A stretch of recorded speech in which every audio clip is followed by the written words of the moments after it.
अब general category के बच्चों को भी मिलेगी फ्री वर्दी। सुक्खू सरकार ने एक बार फिर बदला अपना फैसला। अब जाति आधार पर नहीं, पहली से 8वीं तक सबको मिलेगी वर्दी। कुछ दिन पहले जनरल कैटेगरी के बच्चों को वर्दी देने पर लगा दी थी रोक।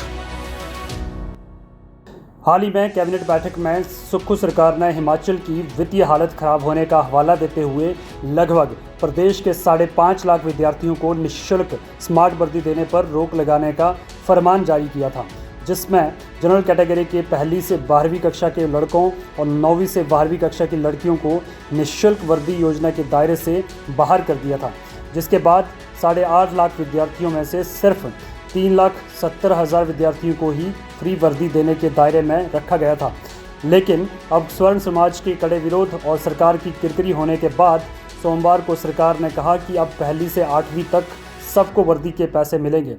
अब जातीय आधार पर किसी बच्चे को फ्री वर्दी से वंचित नहीं रखा जाएगा। हालांकि पूर्व की भाजपा सरकार में पहली से 12वीं तक के छात्रों को निःशुल्क वर्दी मिलती थी, जो अब सिर्फ 8वीं तक ही सीमित कर दी है। लेकिन सुक्खू सरकार को एक हफ्ते में ही अपने फैसले को पलटने पर मजबूर ज़रूर होना पड़ा है। अब सामान्य वर्ग के बच्चों को भी वर्दी के लिए पैसे दिए जाएंगे। इस फैसले से कुल 5.5 लाख बच्चों को फ़ायदा होगा। हिमाचल प्रदेश विधानसभा का बजट सत्र शुरू होने से पहले सुखविंदर सिंह सुक्खू सरकार ने अपने ही फैसले को पलट दिया है। राज्य सरकार ने निर्णय लिया है कि अब कक्षा 1 से 8वीं तक के सभी बच्चों को वर्दी का पैसा दिया जाएगा। जल्द सरकार इसको लेकर अधिसूचना जारी करेगी। पहले सरकार ने केवल आरक्षित वर्ग के छात्रों को ही वर्दी के पैसे देने का फैसला लिया था।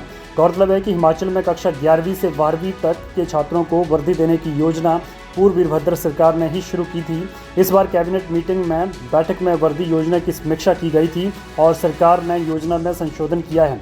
योजना एविंग्स academy Dharamshala HAS NEET CDS IIT JEE HP commission AF CAT civil service TGT TAT banking NDA CAT और मॉक इंटरव्यू के लिए धर्मशाला का बेस्ट कोचिंग इंस्टीट्यूट। यदि आप भी अपने सपनों में उड़ान भरना चाहते हैं और यदि आपको भी गवर्नमेंट जॉब में अपनी सेवाएं देनी है तो आज ही ज्वाइन करें एविंग्स एकेडमी धर्मशाला।